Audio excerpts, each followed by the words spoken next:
Hey crafty friends, welcome back to my YouTube channel. Today I am creating a card using a pretty stamp from Pinkfresh Studios. This stamp is called Blooming Branch and it is part of a product suite. So it has the coordinating die and also a 6-piece layering stencil set. So I'm just inking up my stamp at the moment and I'm using Versifying Clair in the Nocturne colour. This is a pigment ink, so I'm heat setting it, and I'm also going to blot it just with some printer paper just to make sure that it is dry. And I'm not too worried that I don't have the perfect stamped image because I have plans to go back and re-stamp over it once it's coloured. So I've left my stamp in my stamping platform. So now I'm just using my inks. I'm using the Pinkfresh mini ink cubes, and I've got the colourway of Over the Hills for the green, and the purple set is called Soul of Provence. So generally when I start, I will use whatever ink I have left on my brush before I load up again. I find that I don't wash my brushes and they have a lot of ink on them, so quite often I can create a card without even going back into my ink pads. So this one I think has 4 stencils for the actual blossom part of the stamp, and then 2 stencils to do the details for the leaves. So just adding I think that one might be the second layer now, but you could use your colouring in pencils or your Copics or your watercolours, whatever you like to colour with. And if you don't have these inks, you can also use your ink pads that you have. Just use one colour and just keep using that on top of the next stencil to build your colour up. So just finishing the leaves now. Generally go in circular motion both ways so that I get into all the little corners of the stencil. And these stamp and stencil sets are great for bunch making cards as well, so I can make a whole bunch of them, stamp them all out and go for gold with the inking, colouring them with the inks. So there's a detailed stencil now.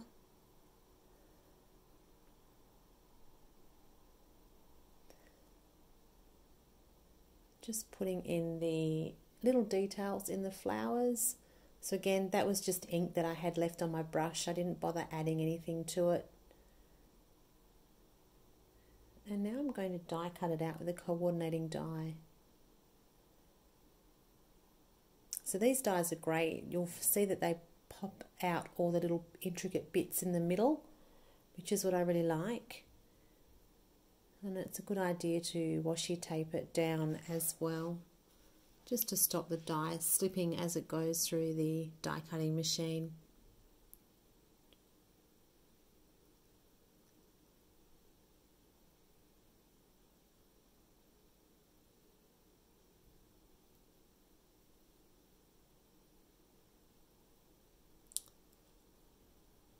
So here's my pretty floral blooming branch, all die cut, and by this stage I haven't even realized that I didn't stamp it again.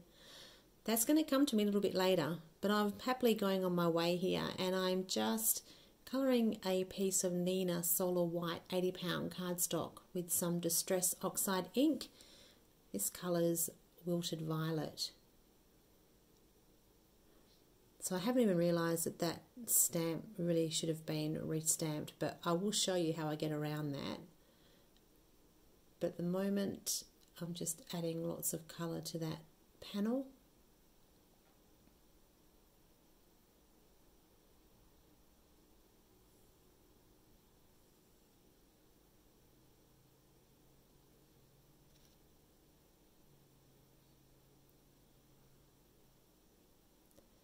And it's about now where I think, okay, I should have added some ink to that.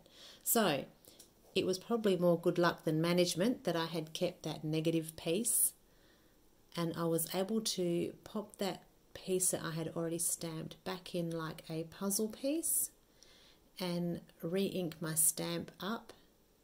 I did say a little prayer that this was going to work, because I thought I may have actually ended up with a bit of a halo print. It may have moved, but it worked. So I was kind of glad about that. Otherwise I would have had to start again, but it was perfect. So you can see there those little black bits. That's where the die has die cut out all those little details. There we go, look at that. So now back to this coloured background. I'm using a cover plate again from Pinkfresh. This one is called Hexagon Tiles, and I'm just running that through my die cutting machine. So these background dies are great because they don't have a cutting line around the edge, so you can do any size piece of paper.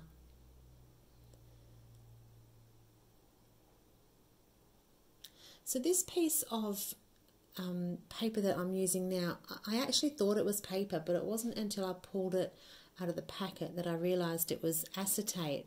But it has like a, it's a little bit hard to see on the camera, but it's got all these different shades of pink and purple and yellow through the acetate, which I thought was just cardstock to start off with. So when I pulled it out, I realised that it wasn't going to show up. I needed to put something behind it to get the full effect of the colour. So you can see it a little bit there. Hopefully you can see it a bit better in the photos at the end. So I'm just cutting that down, and that trimmer is a little bit dodgy. I really need to invest in a new trimmer. So placing my stamp image over the top.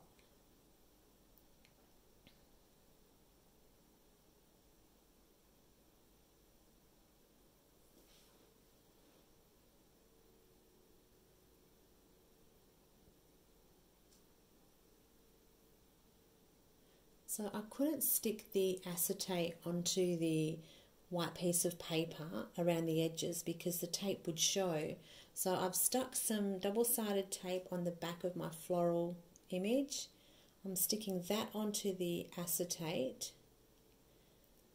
and then I can flip that over and pop double-sided tape again on the image because I can see through the acetate, and then stick that onto the white cardstock, and then there is no double-sided tape showing.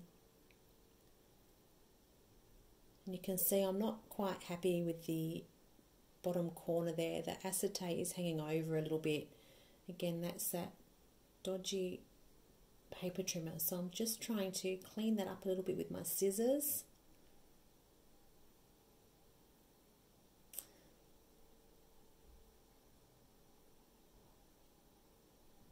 And that little bucket on the left there, that has a heap of sentiments in there. So I quite often dive into that when I'm card making to pick out a sentiment for my card fronts. So I've popped some foam tape on the back of that, and I'm going to pop that on my panel. And you're going to see me rip this off in a minute, and it won't be the first time you see me rip this to bits. So I'm playing around here with some sentiments. I've got some gold foil, and I've also got some black stamped ones. And I just felt like the gold didn't really go. It didn't match. There wasn't any other gold on the card. And I gravitated towards the black. I just thought the black sentiment kind of ties in with the black stamped image.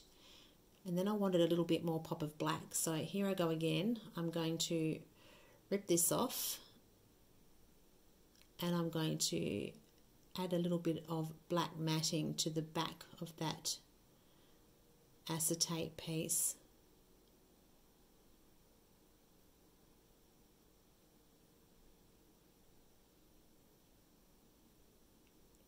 Yep, again with that dodgy trimmer.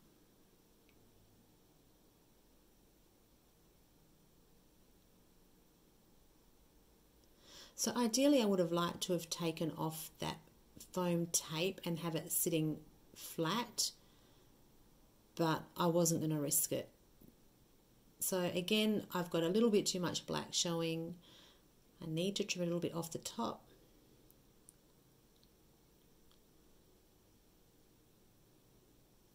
And that's looking much better.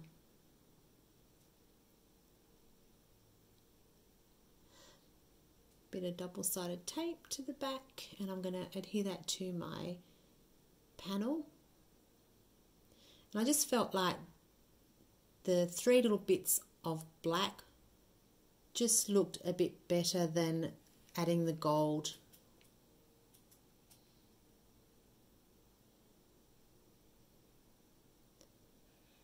These strips are great for sentiments.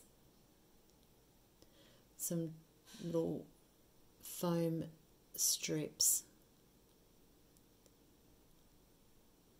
So I'm going to add that to my card base now. My card size is 4 1/4 by 5 1/2. I was going to add some Nuvo drops as well, but I was going to put them on that acetate, and I find sometimes with the Nuvo drops on a slick surface, they kind of move a little bit, so I didn't want to risk it. I probably would have been better off using some sticky back pearls, but in the end I just left it. I'm just going to attach that. I'm going to use my scoreboard, pop it right up in the corner, just to make life a little bit easier.